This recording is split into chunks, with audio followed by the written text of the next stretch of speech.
Quand on aime tout savoir sur tout, on s'entend bien sur Top Music. Christophe Ménétro, bonjour. Alors, Bonjour. vous dirigez un cabinet de gestion en patrimoine, Dialimo et Finance. Vous avez créé ce cabinet, pourquoi ?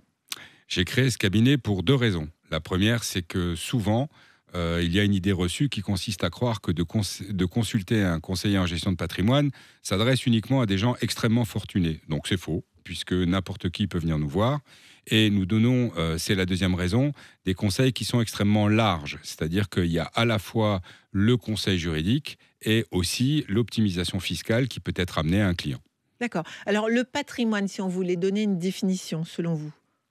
Le patrimoine, si je reprends la définition d'Aubry Hérault, un de mes maîtres en droit, c'est l'ensemble des droits et obligations dont est titulaire le client, mais c'est aussi tous ses actifs, c'est-à-dire son épargne, ses biens immobiliers, ses droits, par exemple la nue propriété, bref, tout ce qui compose à la fois sa richesse, mais aussi ses dettes.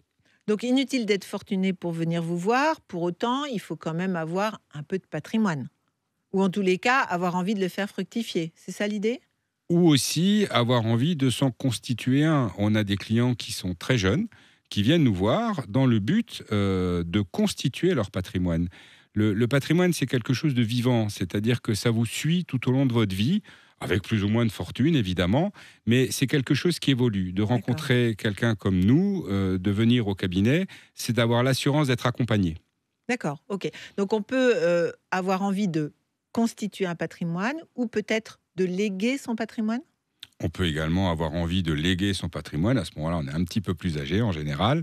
Et évidemment, nous allons étudier la situation de notre client et lui proposer toutes les solutions qui vont favoriser cette transmission à un moindre coût. D'accord. Enfin, vous préparez les retraites. Alors ça, c'est un gros chapitre en ce moment et récent, puisqu'on a vu que les lois ont été modifiées à ce sujet, qui sont ni plus ni moins que l'application de la pyramide des âges et de l'activité économique. Il est très important de savoir à quelle sauce on va être mangé plus tard, et surtout de trouver quels sont les manques qu'il va falloir combler. Plus c'est tôt, meilleur c'est. Alors, plus c'est tôt, ça veut dire quoi ? À quel âge on vient vous voir ? Pour une évaluation de retraite, je pense que le mieux, c'est autour de la quarantaine. C'est là qu'on a un profil de carrière qui est déjà dessiné et c'est là qu'on peut commencer à faire des projections qui ont une signification. Avant, c'est un peu tôt. Avant, c'est trop tôt, d'accord. Et pour se constituer un patrimoine, quel est votre conseil par rapport à l'âge pour venir vous voir ? Pour se constituer un patrimoine, être majeur et avoir son premier emploi. C'est ça ? Absolument. C'est tout ce qu'il faut. C'est tout ce qu'il faut. Comment vous étudiez les choses ? C'est à partir d'une déclaration fiscale ? Qu'est-ce qui vous donne un cap ? Alors, dans le cadre de l'étude de la déclaration fiscale, on est face à quelqu'un qui travaille et qui cherche à optimiser sa fiscalité et ou à continuer à avoir une fiscalité très faible. Donc là-dessus, nous allons raisonner à la fois sur son mode de rémunération, sa fiscalité, bien sûr, et nous allons lui proposer les solutions adaptées pour faire en sorte que soit sa situation s'améliore, en tout cas qu'elle ne se détériore jamais. D'accord. Alors, j'imagine que c'est secret professionnel quand on vient vous voir. Ah, complètement. Hein, vous avez quoi comme formation ? Alors moi, je suis juriste de formation. J'ai passé en plus un diplôme de conseiller en gestion de patrimoine, ce qui est déjà largement suffisant.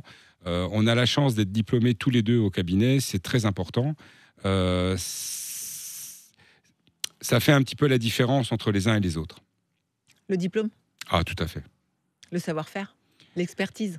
Alors, l'expertise et l'expérience, bon, moi je suis un vieux bonhomme, donc forcément l'expérience est là, mais mon jeune collaborateur profite de cette expérience. Nous recevons les clients à deux, ce qui permet aussi de préparer la transmission du cabinet. Il serait pour moi totalement incongru qu'un client revienne d'ici 10 ans, ne me revoit pas et se retrouve en face d'un inconnu. C'est évident que ça ne peut pas marcher.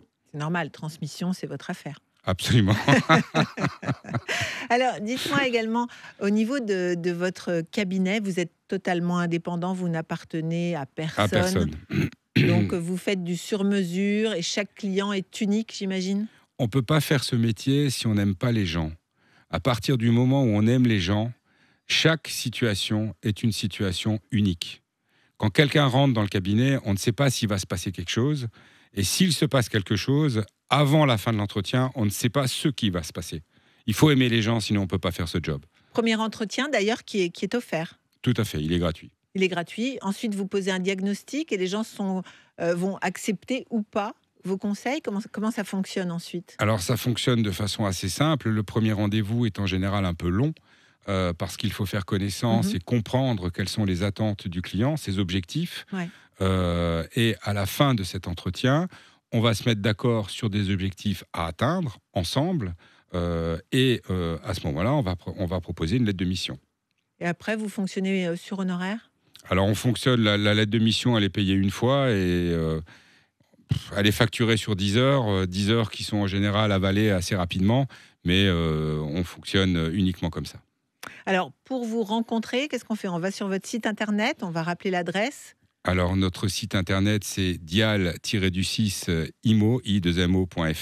C'est la contraction de Dial Imo et Finance. C'est pour éviter à tout le monde de taper pendant un quart d'heure sur Internet, ce qui, moi, m'agace beaucoup. Donc, on a contracté volontairement. Donc, Dial comme dialogue? Absolument. C'est ça qui est important, c'est le dialogue. C'est exactement le but du nom. Donc, on prend rendez-vous éventuellement en ligne avec vous ou on vous appelle? On prend rendez-vous en ligne, on nous passe un coup de fil, on est des gens simples, je veux dire, il n'y a pas de souci. Et après, on fait connaissance. Et après, on fait connaissance. Quel que soit son niveau de revenu. Quel que soit son niveau de revenu. Quel que soit son âge. Quel que soit son âge. On a toujours quelque chose à gagner, à faire appel à vous, j'imagine. J'espère. Merci beaucoup. Avec plaisir. Quand on aime tout savoir sur tout, on s'entend bien sur Top Music.